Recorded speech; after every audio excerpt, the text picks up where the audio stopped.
Hello and welcome to the latest episode of the Workwell podcast. This episode is brought to you in partnership with AJ Products, who are leading the way in ergonomic and active workplace furniture solutions at ajproducts.ie. Today in the Workwell podcast, I'm delighted to welcome Mary Ann Baynton. Mary Ann is the principal of Mary Ann Baynton and Associates, a Canadian-based firm where she consults with all levels of government and a diverse range of organizations.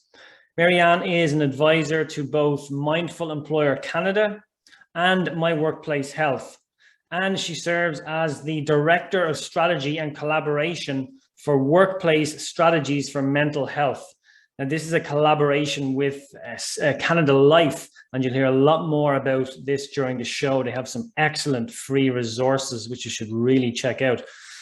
She was also co-chair of the Technical Committee for the Development of the National Standard of Canada on Psychological Health and Safety in the Workplace. And this was the first national standard for psych health and safety in the world. And we touch on this in our conversation. So Mary Ann has been referred to as the godmother of psych health and safety. And when you listen to this episode, you'll understand why. So sit back and enjoy my conversation with Mary Ann Baynton. Mary Ann, hello and welcome to the Workwell podcast. Thanks for having me here, Brian. It's a pleasure, Mary Ann. So tell us, how are you? I'm doing great. Life is motoring along in spite of the pandemic. Fantastic. And you're in Canada? I am actually. and whereabouts in Canada? In Ontario. So although many people in Canada think Toronto is the center of the universe, I'm actually a little bit west of there. Very good. And actually, I've been to Canada once. I don't think I told you this, only a couple of years ago. And it was we flew into Toronto, but it was for a cousin's wedding. And we got outside Toronto fairly quickly to a place called Cambridge, which I don't think is too far away from you. No. So we were around Cambridge, we were around Kitchener, and then we went up to Algonquin National Park for a week then as well, I love national parks, and this was particularly stunning. It was just a beautiful, beautiful time, beautiful place.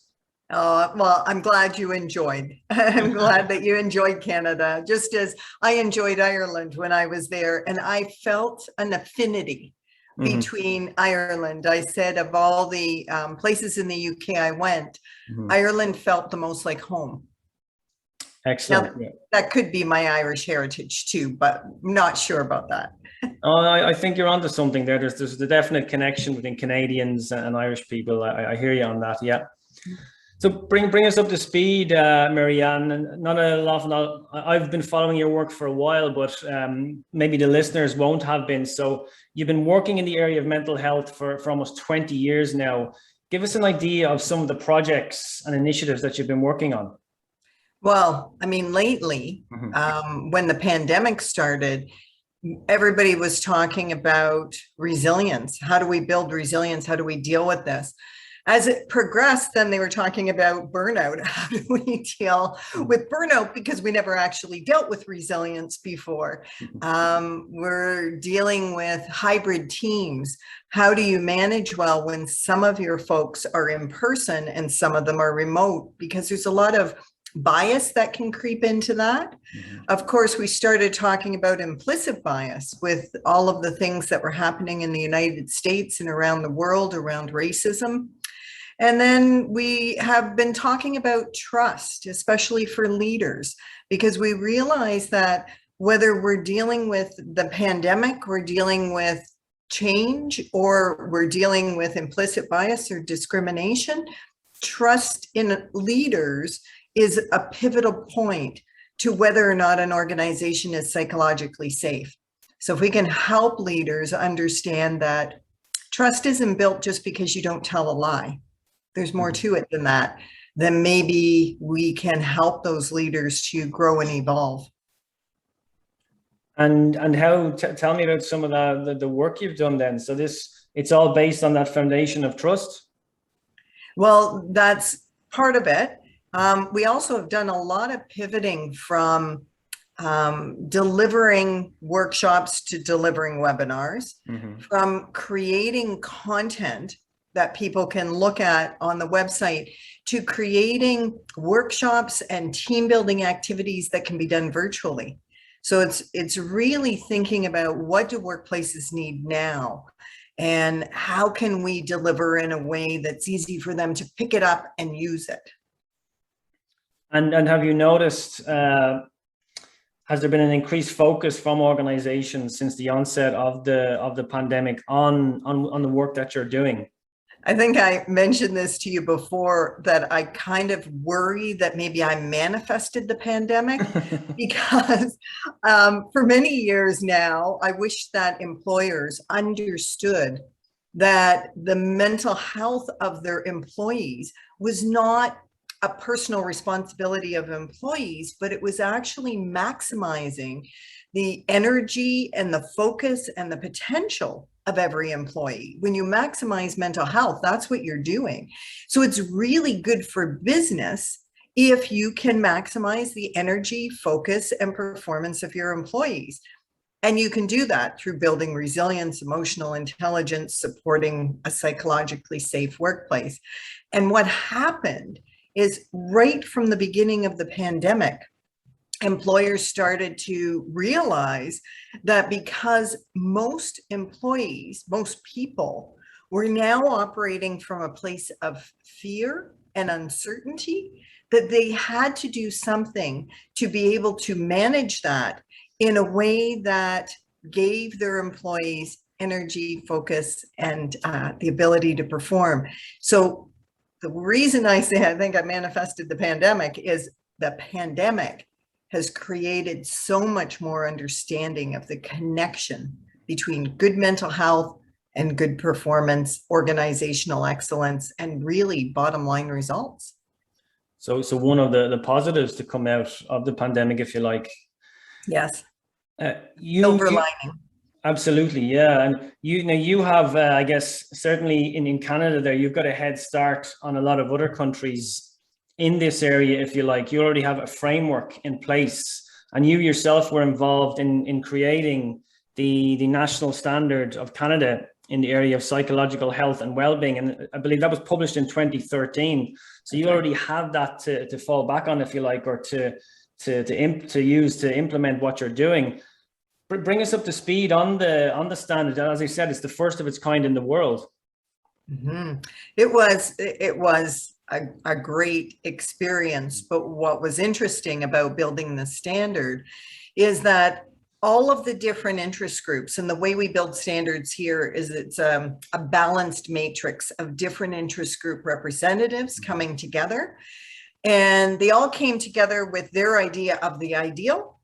And as Senator Michael Kirby here said, if you have equalized unhappiness, then you have done something that is consensus, because nobody really got exactly what they were looking for. Mm-hmm. But I think what we ended up with is something that unions and management and employees and government could all get behind and say, yes, these are the types of workplaces that we want.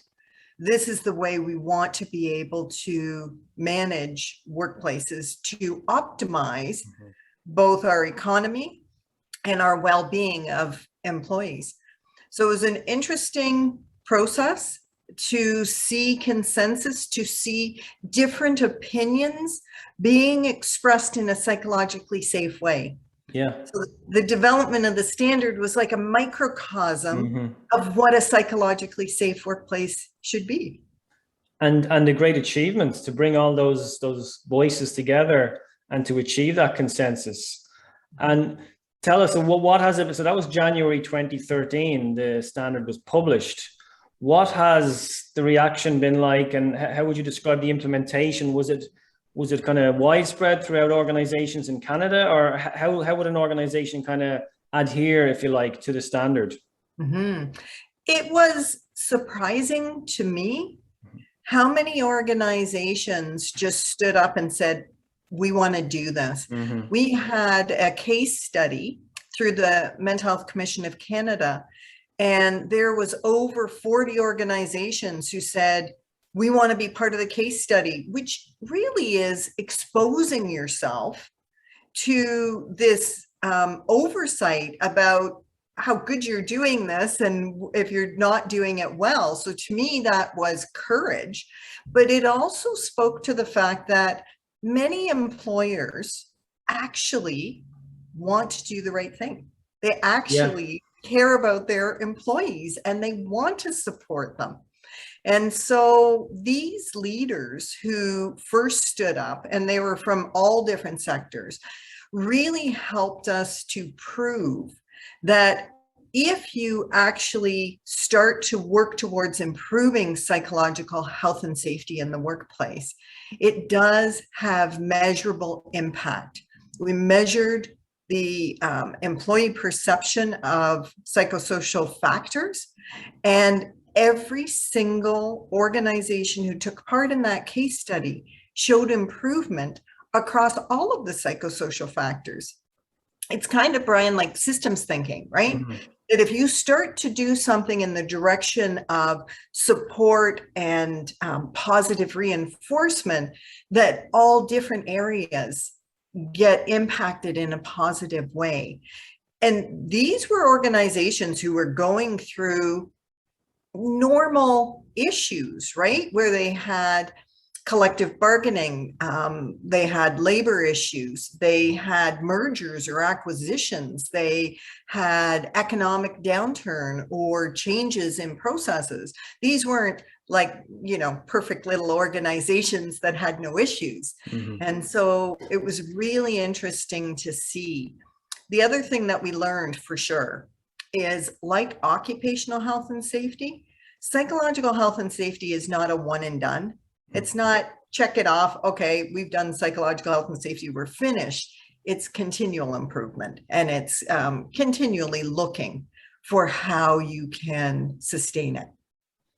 Yeah, that makes so much sense. And I love the idea. Well, I love what the World Health Organization say when you're trying to, I guess, bring leadership or bring teams on board with workplace well-being and psychological health and safety. They say it's the legal thing to do, it's the smart thing to do, and it's the right thing to do. But I think it might be related to the survey that you're, the case study group that you're referring to. But I read that in Canada, it was up to 90% of the organizations that were adhering to the standard did so because they believed it was the right thing to do. So while they would get the business outcomes, they weren't doing it for that reason. They were doing it because it was the right thing to do. Well, and I think that the thing is, these early adopters, these people who put their hand up and said, we want to do this first, they sort of set the tone for then other organizations who weren't quite as interested, who weren't quite as sure that they wanted to put the time and energy into it, that they would move forward. And because they're able now to speak to other people in their sector and said, what was your experience? You know, was this worth it? And I have always said that what the framework of the standard is for is so that you can look at the big picture and say, what's possible? What are the things I could do? But where you start as an organization doesn't have to be clause 1 of the standard. What it could be is just asking the question, you know, how will this policy, this process, this change, this team building exercise, this social event, these interactions, this hire, this promotion, how will that impact the psychological health and safety of our employees?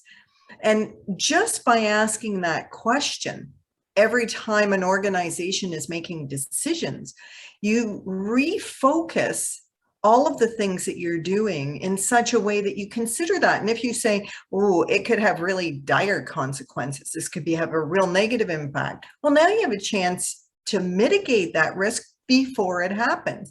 And if you say, well, it's going to have really positive impact, then you think, okay, how can we expand that? Because we have to do this thing anyways. Yeah. How can we leverage it in a way that there's positive consequences? So the standard is coming at it from the the risk assessment point of view, if you like. Similar, it sounds very similar to the new global standard, ISO 45003. Will ISO 45003 have any impact in Canada, or is it a case that you already have your national standard? The ISO is more for organizations that, or sorry, countries and jurisdictions that don't have their own standard? I think, and time's going to tell, right, as things evolve. But I think what is going to happen is that for international organizations, then the 45003 is going to be sort of the touch point. I think that Z1003 actually goes a bit beyond that in terms of requiring management to look at themselves and to consider the impact that they're having on employees. Now, there's mention of it in the ISO standard, but I think Z1003, which is the Canadian standard, goes a little bit further in that area. But, you know, if you had asked Canadians 20 years ago to do what is in 45003, I think they would have said, no way. So it's an evolution, right? Yeah. I think we need to take those beginning steps and celebrate that all around the world now, employers are starting to think about the impact they have on employee well-being. It's a really positive thing. Really positive. And I think what both the Canadian standard and ISO 45003 are doing is taking the focus away from the individual and putting it back towards the organization. Because I see certainly here, there seems to be a focus of the well-being initiatives, well-being interventions are all focused on the individual, and there's a role for them, absolutely. But I think if we can bring it a step back up the chain towards the organization to address those psychosocial hazards, that even if that's just one thing that organizations take from either of these standards, then that has to be a real positive. Yeah, in the same way, we can't pull the cigarette out of your employee's mouth at break time, and you can't make them do jumping jacks, and we can't feed them their greens. We can't do that. And yet, from a physical well-being standpoint, employers absolutely know they need to protect the physical well-being of employees, and they need to do no harm. And so all this talk about psychological health and safety is the same thing. We can't make you think positive thoughts. We can't make you go for treatment for your mental health issues or your trauma issues. What we can do is do no harm and protect your psychological health and safety in the workplace by managing the way people interact. Because that's really what psychological health and safety is all about, is how we interact with each other. I heard you on speaking with Jason Von Schie on one of his excellent podcasts, and he's actually on coming up on this, or he's on episode 1 of this season of this podcast as well. But he mentioned that, well, he mentioned first of all that you yourself are the godmother of psychological health and safety. That was one point. But then the other thing was, you mentioned on his show was around language and the importance of language, and where the term kind of psychological health and safety came from, and or why it was used initially was, I think, the idea that when people hear mental health in the workplace or mental health in general, they automatically default to mental illness, or at least a large percentage do. Whereas if you're using psychological health and safety, well, people are asking, well, what is that? And it's something that it's a lot clearer, I think, that it's applicable to everybody. Well, and I think health and safety generally is an accepted term that has responsibility for employers, leaders, as well as employees, right? And some leaders will look at it and think psychological health and safety is so daunting, it means they have to always be nice, or they always have to be on the lookout. But when you explain to them that psychological health and safety, according to the standard, says unions are responsible for the way that they interact with their members, with other people in management, employees are responsible for the impact that they have on others. It can't be top down only, and it can't be grassroots only. It has to involve every member. And I've seen leaders who really try to be psychologically safe, meaning to really be understanding and supportive all of the time, but they don't hold their employees accountable.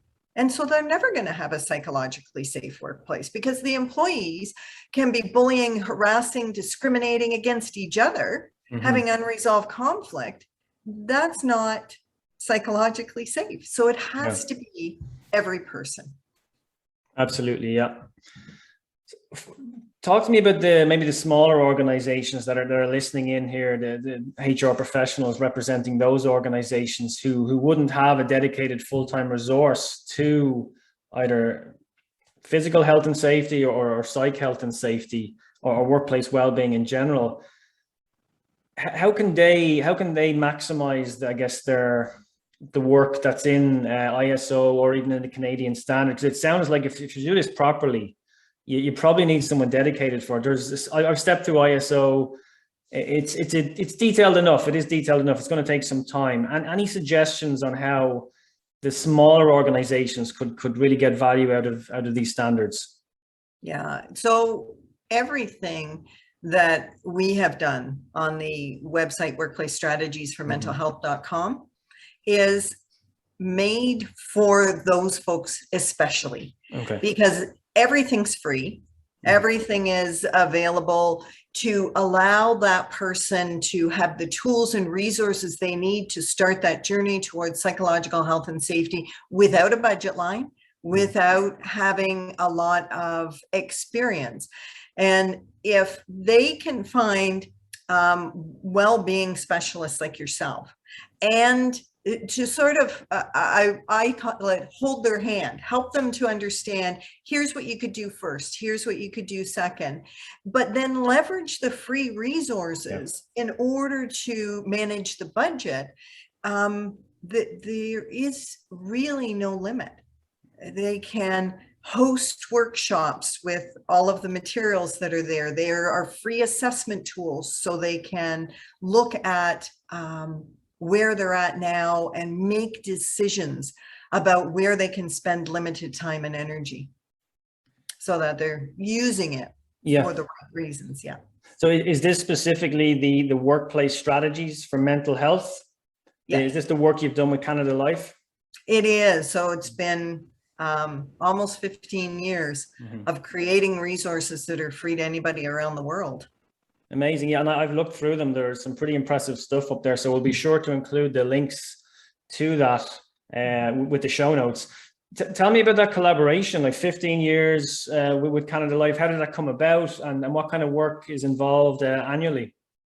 So I was the workplace relations specialist for the Global Business and Economic Roundtable on Mental Health and Addiction.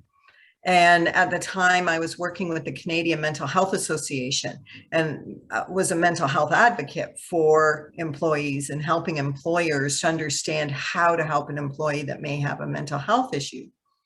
And I was approached by somebody from the company who said, you know, they wanted to put their money where their mouth was because they were also on the roundtable, and they wondered if I would help them set something up. And my first reaction, Brian, was, this is an insurance company. This is just a marketing or sales ploy. I'm a mental health advocate. I don't want to do this. And I made an agreement that I would do it for 1 year, and that if it lacked integrity in any way, I was out. And so now I'm going on 15 years. This company does this for the greater good. There's no strings attached. There's no cost. And really their advice to me is look at the best evidence, look at what the research says, consider what employers need, and create it. So I get to create these things with experts from across the country and around the world. It's a dream job. And then to share those resources, as you say, for free, from this site, which we'll definitely link to. And there's a great example of a company leading by example in this area, without doubt. So yeah, there's a lot of companies that could definitely take a leaf out of that book. So thanks for sharing that. And any advice? So you've gone out on your own. I think, is it almost 20? Is it 20 years with your own business? Yeah, at least. At least. Okay. And any advice for the individuals then that are listening, or maybe the small business owners that are going out on their own in the area of workplace well-being, of psychological health and well-being? Any thoughts for people that are just maybe trying to get started? Yeah, in fact, we're creating a training that we're going to be giving next year. It's called Motivating the Powers That Be. Yeah. And the whole message, Brian, is stop trying to shove psychological health and safety down the throat of overwhelmed business owners. Mm-hmm. They have so much on their plate. They're worried about sustainability. And I say, people losing their jobs are going to have negative mental health impacts. So we want sustainability of businesses. So the way that I'm going to teach folks who take this training, also free, by the way, is to look at what the strategic goals and objectives of the organization are, and then learn how to use psychological health and safety initiatives in support of those goals and objectives that they have anyways. And the example that I give is, say their only goal and objective is increase sales. It's all they care about, just increase sales. That's the only thing they're focused on. It's rare, but it does happen. Mm-hmm. Then we know from the evidence that emotional intelligence is directly correlated to success in sales. So rather than say, I want to, help your staff become more resilient or more emotionally intelligent, I'll say, yes, let's do this training to help your sales staff to be more effective in sales. So instead of saying, let's become psychologically healthy and safe, I can say, I can help this goal. And selling it to them in that way, you are going to get less resistance than saying, well, you just don't care about your employees and you're not doing it right, and you need to do all of this while you're doing all of that. Well, it's back to the language again, isn't it? And I've heard the example before of an anxiety workshop that was held in the workplace. Hardly anyone turned up, and the people that did turn up were all women. Then 2 weeks later, the very same workshop was held, but it was called a mental strength workshop. Yeah. Much higher attendance, and it was 50-50 split as well. So yeah, language is so important in these areas, isn't it? Yes, I have a workshop that has always been highly attended called Peace of Mind Before I Give You a Piece of My Mind. I love that. Yeah. You can sign me up for that one, and for your new training coming. We'll watch closely for that one. That sounds fantastic. Is that through the Canada Life program as well? Yes. Yeah, they're supporting it. So we've just piloted it, and we're going to be launching it next year, and it'll be hybrid.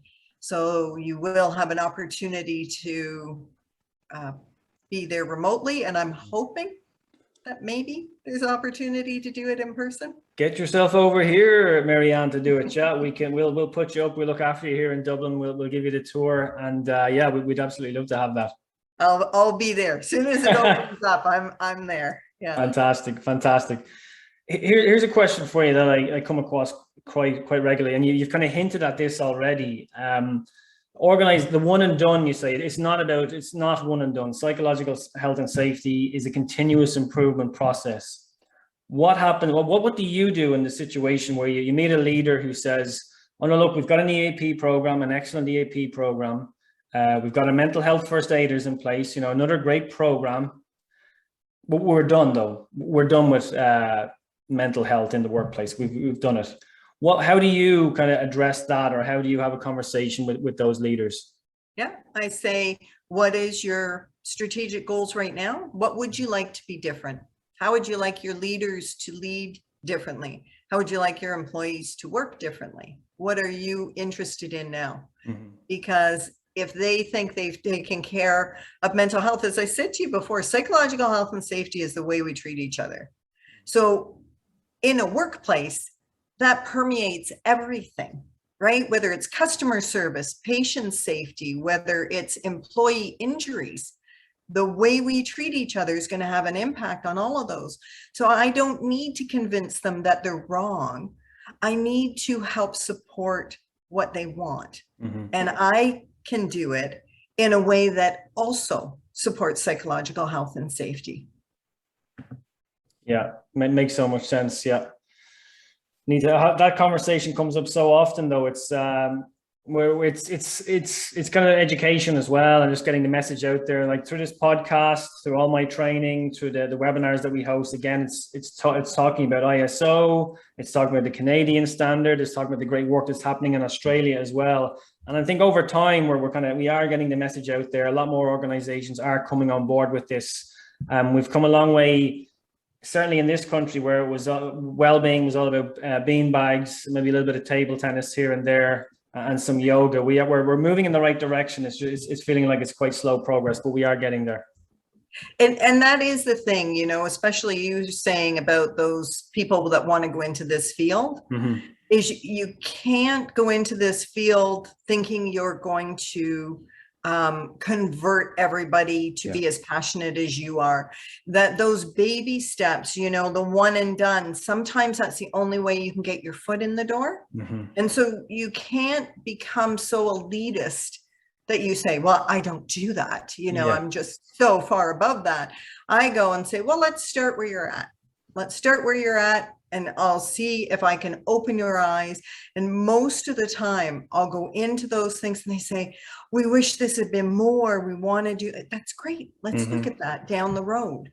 But in your one and done, make sure you're expanding their knowledge. You're expanding their ideas and concepts, not by forcing them to think about psychological health and safety necessarily, but thinking about how they could have a better workplace, a better experience. We're all adults. Why is it that we don't choose to come in and have a great work experience? Why don't we? Why do we go in and we're just slogging away? And it's that sometimes we think there's no choice. And when we can open their mind to the fact that they could choose a healthier workplace that will still have conflict, that will still have pressure, that will still have deadlines, but we can enjoy it most of the time, or at least it won't have a negative impact on us. Wouldn't that be better? That would be fantastic, wouldn't it? Yeah. And it makes so much sense though, to just have those conversations. If it is the one and done, if it is a one-off initiative initially, but use that opportunity to build a relationship, to talk about the potential that's out there, that how you could be doing so much more. Take advantage of that situation. Yeah, for sure. At the moment here, I'm sure it's similar in Canada. We're going through the return to work, the return to workplaces. We're starting to open back up, and organizations are testing the water and hybrid working and what that might look like. Any thoughts yourself on what like the future of work will look like, and in particular the future of psychological health and safety in the workplace? I think it's going to become embedded in the way we give instructions. It's going to become embedded in the way we orient and onboard staff. I think it's going to become embedded in the way we have meetings, in the way we look at a project, in the way we interact with each other and with our customers or patients. I think it's just going to become the norm over time. And so all of us who are, working so diligently, some of us won't have jobs because it'll become just the way things are. And I'm looking forward to it. I think, again, when you look at the pandemic, a lot of people have stepped back and said, do I really want to go back to the kind of workplace that I was in? Because for the first time, I've slowed down. For the first time, I've reflected on life and what it means and what I want from it.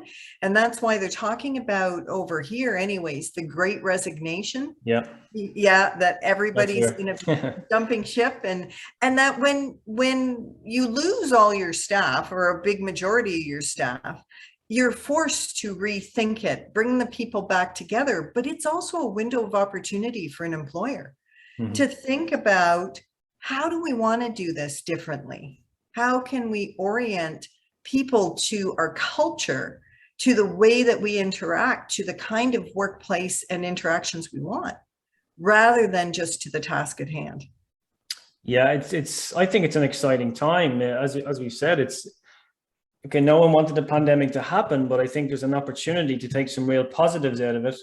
One of them, certainly here, I imagine it's the same in Canada, is the amount of people and organizations now that are talking about well-being, they're talking about mental health. It's on the radio regularly, these conversations, and on the TV, in the media. That just wasn't the case, even 2 or 3 years ago. So that's a positive step. Let's keep that momentum going. Let's keep the focus on it. Let's support our employees, and it's the people that make organizations. So can we support them? And over time, I think, and we'll find out soon enough, the organizations that really looked after their people during the pandemic, I think, will be rewarded with those loyal staff over time. So that will be interesting to see over the next few months and years. Yeah. We have a conversation going on here, and I'm sure it's probably happening there, about the vaccinated versus the unvaccinated. And what I hope people will think about is those people who do not vaccinate are afraid of the consequences of the vaccine. Yes. Those people who do vaccinate are afraid of the consequences of COVID. Both groups are operating from a place of fear and making the best decisions that they can. If we can see the human struggling with what is best, rather than condemning and judging as wrong, then we open everybody up to a conversation rather than an argument. And I'm hoping that employers, when they're bringing people back, whatever rules, whatever they decide to do, that if they can choose to say, we're going to have a place of compassion with safety. So one of the employers here in Canada bought, those plastic kind of wristbands in red, yellow, and green. And every employee was given 3 wristbands in those 3 colors. And what they're able to do is put on red when maybe they're not feeling well, or they're not feeling safe, and they want people to stay away, to be protected, and to be at least 6 feet apart. You put the yellow on when you're okay, still be masked, still stay 6 feet apart, but I welcome social interaction. And then the green are the people that say, no, come and hug me, I'm open for business here. Yeah. And so the idea is we respect that not only are people at different places, but they're at different places on different days. Yeah. And so to be able to say, I can understand where you're at just because I can see it before I even approach you, will help reduce some of that stress. But I really hope that the going back to work doesn't create division, but really creates, we're all in this together, let's make the best of it. Yeah, absolutely. That conversation is happening here, but I think we're in the lucky place in that we're one of the highest percentage vaccinated countries in the world. We have almost 90% of the over 12s are vaccinated. So it's not one of the top priority conversations, if you like, although it is happening. Yeah. But I do like that idea that the wristbands, I mean, that could be related to, that doesn't necessarily have anything to do or need to have anything to do with the vaccinations. That could be just depending on the day you're having. You might be having a red day, regardless of any vaccine or anything like that. So that's an interesting approach to take, I think. Yeah. One other point I wanted to make on the future of work, which just I'm kind of getting from the conversation and from, I think is a real positive from ISO 45003. And again, you've touched on it here, is the focus on health and safety when it comes to psychological health in the workplace. almost every organization, every person will be familiar with health and safety in some shape or form, physical health and safety. So if we can kind of turn that conversation or focus the conversation when we're talking about mental health in the workplace onto, well, we're actually, it's pretty similar to physical health and safety. It's just psychological health and safety. Think about it that way, work from there, work from that point. So if we can just get that message out there, that'll put a little bit more focus on the organization, and we'll still have the support of kind of individual interventions that we can run alongside that. Yeah, there's just so much to gain from it for the employer as well as for the employees. And my question is, why not? Absolutely. Is it that you don't have time? Just embed it in business as usual? Is it that you don't have the expertise? There's free resources everywhere. Is it that you don't understand it? There's so much information that you can read. Is it that you want a framework? The standards exist. I think there were lots of reasons not to do it 20 years ago. I don't think many of those excuses hold up anymore. And we now have the evidence that it's good for business. So why wouldn't you do it? That's a great point, and a lovely way to finish up. But just before we finish, it is the Work Well podcast. How are you? You're clearly busy. You're involved with a lot of initiatives and organizations, a lot of projects.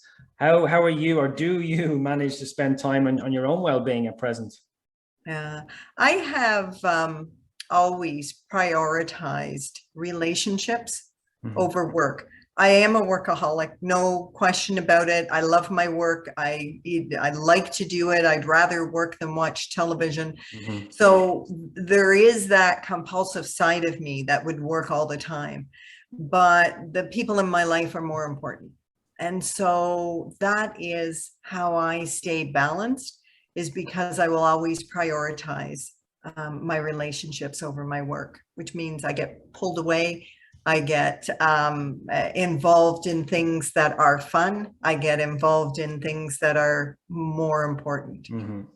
Really good. Yeah, important to have that priority, that cutoff point there. And finally, then, as a business owner, a challenge that I've found is switching off. I never described myself as a workaholic before, but I mean, I similar to yourself. I actually enjoy what I do. I'm in that very fortunate position. At the same time, it's probably not a good idea to be working 24/7, even on this, even if it is something that you enjoy.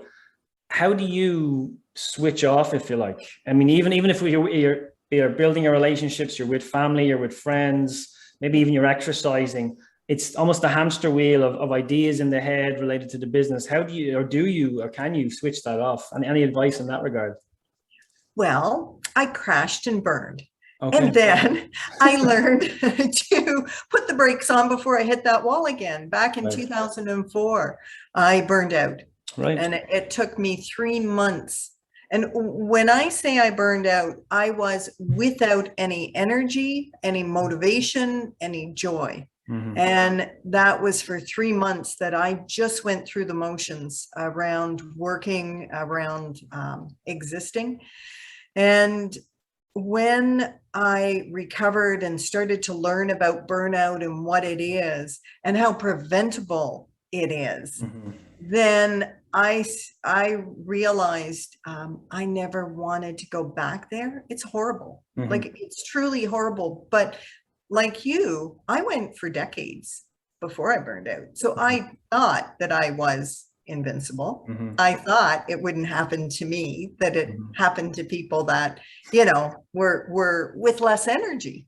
Because right up until I burned out, people always said, you have so much more energy than everybody else. And it's like, yeah, that's just who I am. That's just who I am. And then it was a boom. And so the reason that I'm balanced now is, as soon as I feel that anxiety, that tension coming up, I just stop, literally stop, put things back in perspective. What's important? What's priority? And I do one thing at a time. This is so important to recovering from, as well as preventing burnout, is to stop trying to multitask, to do 20 things at once, Just do one thing at a time. And you think, well, that's going to slow me down. Actually doesn't. It actually means you're making less mistakes, that you're finishing something instead of having all half-done projects. It means that your focus is better, but it also means that your energy is better. Yeah. So I know that I wouldn't have listened if you had told me this before. And so I know a lot of people won't listen to me, but I really want to say that burnout is a horrible place to be. And if you can prevent it, we actually have a whole piece on preventing burnout and a whole piece on a leader, how a leader can look for what the risks are for creating burnout in a workplace. There's an assessment that you can do. And all of that is to help organizations to spot the risks and mitigate them. Well, I disagree on that one point there. I think a lot of people will listen to what you said there. I mean, I'm certainly listening. I think a lot of others will too. And it's great to hear how you've kind of put those boundaries in place as a result of that. So I think there's a lot to be learned from that. And someone with your own experience and the field that you're in to have experienced that and to be able to share that. Thanks so much for sharing that with us, Mary Ann. Yeah, we call those field study experiences. In the field, yeah, very good. Yeah. Mary Ann, where can people go to find out more about you and about your work? Well, my website's just maryannbaynton.com, but all of those free resources, which are way more interesting than my website, are on workplacestrategiesformentalhealth.com. Well, thank you, Mary Ann. We'll share both of those sites and any other references we've mentioned throughout the episode as well, and with the show notes. Mary Ann, thanks so much for your time. Really enjoyed it. We really appreciate it. And we'd love to welcome you in Dublin. When you have that training together, let us know and we will see you in Dublin very soon. Sounds great, Brian. Thanks a lot. It was a pleasure chatting with you. Thanks, Mary Ann. Hi, everyone. Brian here again. A big thank you for listening right to the end of this episode of the Work Well podcast. This podcast has been brought to you with thanks to our partners, AJ Products, who are leading the way in ergonomic and active workplace furniture solutions at ajproducts.ie. Original music that you're hearing right now was composed by my friend, Greg Clifford. You can check out the website, workwellpodcast.com, where you can access show notes for each episode and also find all our previous episodes.